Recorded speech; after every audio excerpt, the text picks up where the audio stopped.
अस्सलामुअलैकुम दोस्तों, daily health tips में आपका खुश आमदीद। दोस्तों, आज का हमारा टॉपिक शरबत बाजूरी है। इस शरबत के इस्तेमाल से मैदा, मसाना और जिगर की गर्मी ख़त्म होती है, दिल की घबराहट दूर होती है, प्यास को ये तस्कीन देता है और इसके अलावा इस शरबत के और भी कई फ़ायदे हैं। हेपेटाइटिस सी को जड़ से ख़त्म करता है। जैसा कि आप जानते ही हैं कि बाज़ारी शरबत फ़ायदे के बजाय नुकसान देते हैं। इस रमज़ान के महीने में ही कितने शख्स देखने या सुनने में आते हैं जो अफ्तारी के वक्त इन नाकस, सक्रीन आलूद और सेंट मिले शरबतों के इस्तेमाल से पेट दर्द, दस्त और हैज़ा जैसे अमराज में मुब्तला हो जाते हैं। आज मैं आपको बताऊंगा असली शरबत बाजूरी की पहचान और इसको तैयार करने का तरीका, जो कि इतना आसान होगा कि आप इसे इजीली घर में तैयार कर सकेंगे। तो चलिए इस वीडियो को स्टार्ट करते हैं।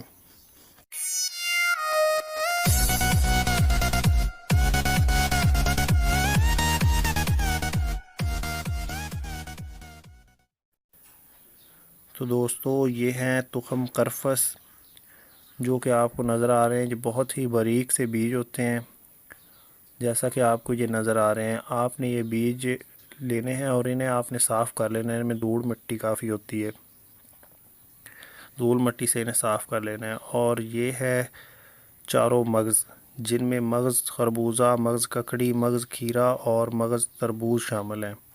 ये चारों मगज़ इकट्ठे ही होते हैं जो आपको पंसार स्टोर से मिलते हैं। आपने ये भी ले लेने हैं। इनके बाद दोस्तों, ये हैं तुखम कसूस। ये दरअसल अमर बेल के बीज होते हैं। अमर बेल जो कि दरख्तों पे लिपटी होती है, डोरी की शक्ल में पीले कलर की होती है, ये उसके बीज हैं और ये भी इस शरबत में इस्तेमाल होते हैं। आपने ये भी बीज ले लेने हैं। इसके बाद दोस्तों, ये है सौंफ का पौधा, जिसमें सौंफ की जड़, सौंफ की शाखें और तना वगैरह सब कुछ इसी में ही है। ये खुश्क आपको पंसार स्टोर से मिल जाएगा। आपने ये भी ले लेना है। इसके बाद दोस्तों, ये हैं सौंफ। ये आप जानते होंगे, इन्हें तुखम बादियाँ भी कहते हैं। बादियाँ या सौंफ एक ही चीज़ है। आपने ये सौंफ भी ले लेने हैं। और ये लास्ट में है तुखम कासनी, जिनमें पोस्ट बीफ कासनी भी शामिल है। ये दोनों चीज़ें इकट्ठी मिलती हैं। आप जब पंसार स्टोर से तुखम कासनी ख़रीदेंगे तो पोस्ट कासनी भी मिल जाएगी, पोस्ट बीफ कासनी। ये भी आपने ले लेने हैं। और इसके बाद दोस्तों, मैं लाया हूँ आपको दिखाने के लिए कासनी का पौधा, ताकि आप उसकी तलाश कर सकें और उसे आसानी से ढूंढ सकें। ये है कासनी की जड़, जो आपको ये नज़र आ रही है, और ये है कासनी का पौधा, जो कि खेतों में अक्सर होती है और ये आसानी से मिल जाती है। आप इसके ये फूल देख लें, ये गुठली नुमा होते हैं, ये जैसे आपको नज़र आ रहे हैं। इसका ये नीले कलर का फूल होता है, जो अभी तक पूरा मुकम्मल खिला नहीं है। और आप इसके पत्ते देख लें, ताकि इसकी तलाश जो है आप कर सकें, इसे ढूंढ सकें। ये हैं दोस्तों इसके पत्ते, जो कि इस शेप के हैं। और हमें बस इस पौधे की जड़ चाहिए। आपने इस पौधे की जड़ जो है वो यहाँ से काट लेनी है।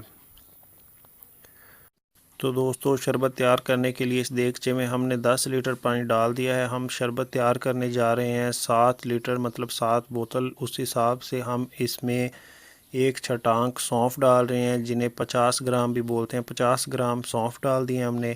और इसके बाद दोस्तों, ये हैं तुखम कासनी और पोस्ट कासनी, जिनका वज़न आध पाव है।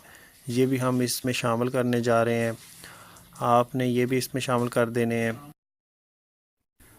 और दोस्तों, इसके अलावा ये हैं कासनी की जड़ें, जो कि हमने ताज़ा ही काट ली हैं। आपने इसी तरह से पौधों से ये ताज़ा जड़ें जो हैं हासिल कर लेनी है। ये 15-16 कासनी की जड़ें हैं।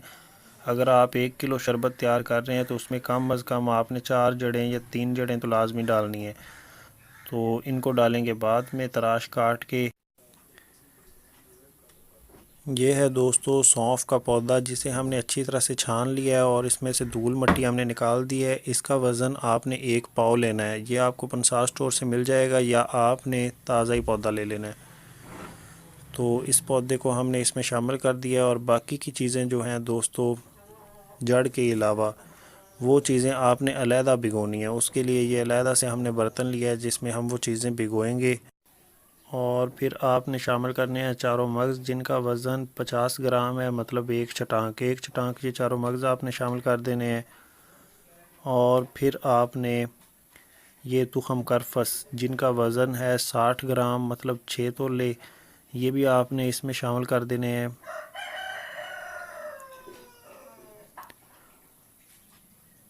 तो दोस्तों ये करफस भी हमने इसमें शामिल कर दिए हैं। और लास्ट में आप ये तुखम कसूस जो हमने लिए थे, इनका वज़न 4 तोले है, मतलब 40 ग्राम, ये भी आपने इसमें शामिल कर देने हैं। तो आखिर में रह गई हैं ये जड़ें। इन जड़ों को आपने किसी चीज़ से काट लेना है और इन्हें टुकड़ों की शक्ल में आपने करके इस पानी में आपने ये भी शामिल कर देनी है और इन्हें भिगो के रख देना है। ये देखिए, आप इनके टुकड़े भी कर सकते हैं और इस तरह कट लगा के भी आप इसमें शामिल कर सकते हैं। आपने ये इसमें शामिल कर देनी है जड़ें।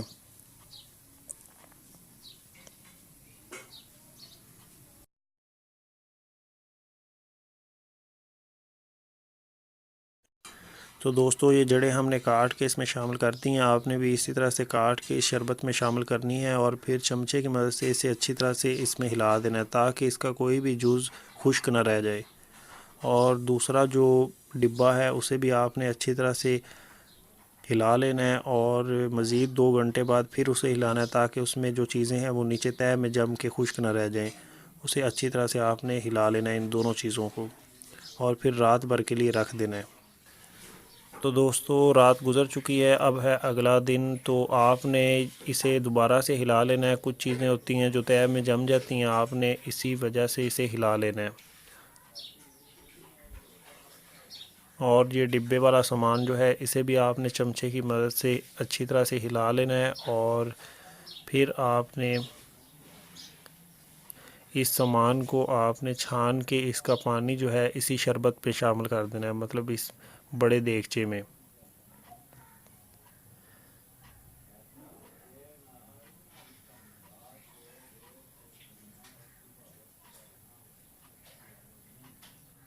इसे छानने के बाद फिर आपने एक देसी कपड़ा लेना है या आप देसी रुमाल भी ले सकते हैं और उसमें ये छना हुआ जो सामान है ये आपने डाल देना है।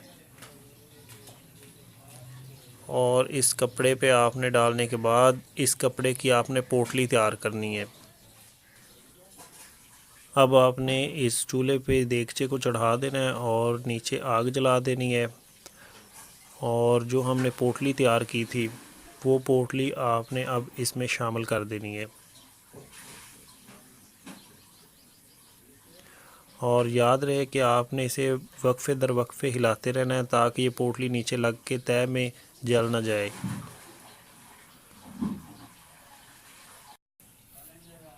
तो दोस्तों 2 घंटे गुज़र चुके हैं, हमने इसी तरह से इसे जलने नहीं दिया और हिलाते रहे। आपने भी 5-5 10-10 मिनट बाद आपने इसे हिलाते रहना है ताकि पोटली नीचे लग के जल ना जाए। तो अब 2 घंटे के बाद फिर आपने क्या करना है कि स्टोव को बंद कर देना है। 10-15 मिनट इस चूल्हे को बंद रखने के बाद अब ये पोटली निकालने के काबिल हो चुकी है। अब आपने इस पोटली को इस बर्तन से निकाल लेना है।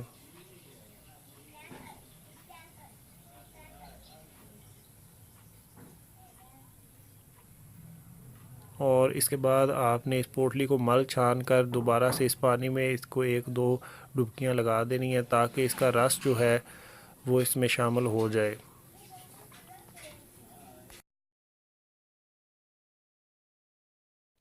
उसके बाद दोस्तों आपने इस देगचे में जो पानी है वो आपने अलहदा करना है और जो चीज़ें इसमें हैं वो आपने छान के निकाल देनी है।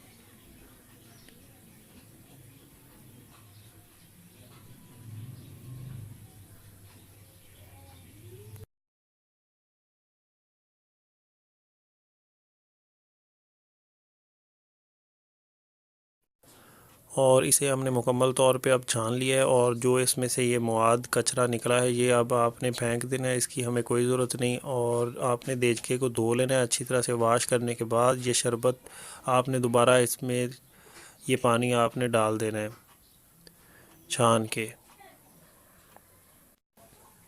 इसके बाद आपने दोबारा इसे चूल्हे पे चढ़ा देना है और नीचे आग जला देनी है। और जब ये कुछ गर्म हो जाए तो उसके बाद आपने इसमें कंद सफ़ेद, जिसे चीनी बोलते हैं, आम चीनी जो कि हम घर में इस्तेमाल करते हैं, वो आपने इसमें शामिल कर देनी है। हम इसमें 5 किलो चीनी शामिल करने जा रहे हैं, मतलब 500 ग्राम। तो अगर आपने कम शरबत बनाना हो तो आप उसी तरीके से आप इसमें चीनी की ऊंच नीच कर सकते हैं, मतलब वज़न घटा बढ़ा सकते हैं। इसमें चीनी शामिल करने के बाद आपने किसी चम्मच वगैरह से इसे अच्छी तरह से मिक्स कर देना ताकि चीनी इसमें हल हो जाए। तो दोस्तों आधा घंटा गुजर चुका है। इसी तरह से आपने शरबत को तैयार करना है और इसे चेक करने का मैं आपको तरीका बता दूंगा कि किस तरह ये आप चेक कर सकते हैं कि इसका क़वाम ठीक तरह से तैयार हो गया या अभी कच्चा है। इस शरबत को तैयार करने के बाद आपने इसे ठंडा कर लेना है और ठंडा करके फिर आपने इसकी बोतलों में भराई करनी है। और इसका इस्तेमाल यूँ होगा कि आप 2-4 चम्मच इसको पानी में हल करके फिर उस पानी में आप कोई बर्फ़ वगैरह मिला के गर्मियों के दिनों में आपने इस्तेमाल करना है। और ये बहुत ही ठंडा और ज़बरदस्त शरबत है, किसी किस्म का कोई ख़तरा या नुकसान इससे नहीं होगा, जैसा कि दूसरे शरबतों से अक्सर हो जाया करता है। अब ये शरबत तैयार हो चुका है, लिहाजा स्टोव को आप बंद कर दीजिए और इसे हिलाते रहिए। और इसके बाद जब ये ठंडा हो जाए तो उसके बाद आप इसे चेक कीजिए। लेकिन मैं आपको पहले इसे चेक करने का तरीका बता दूंगा कि इसे चेक करने के लिए आप ऐसा करेंगे कि इस चम्मच में आप 2-4 कतरे लेंगे और उसे आप अपनी हथेली पे डाल लीजिए। हथेली पे कतरे डालने के बाद फिर आप इसे उंगलियों से चेक करेंगे कि इसमें चिपक और तंद है कि नहीं। वो मैं आपको बता देता हूँ कि इस तरह आपने पहले इसे उंगलियों से इस तरह लगा के फिर आपने इसे ऐसे चेक करना है। मैं आपको दिखाता हूँ, अभी ये कुछ गर्म है और ये कैमरे को थोड़ा मैं सेट कर लूँ।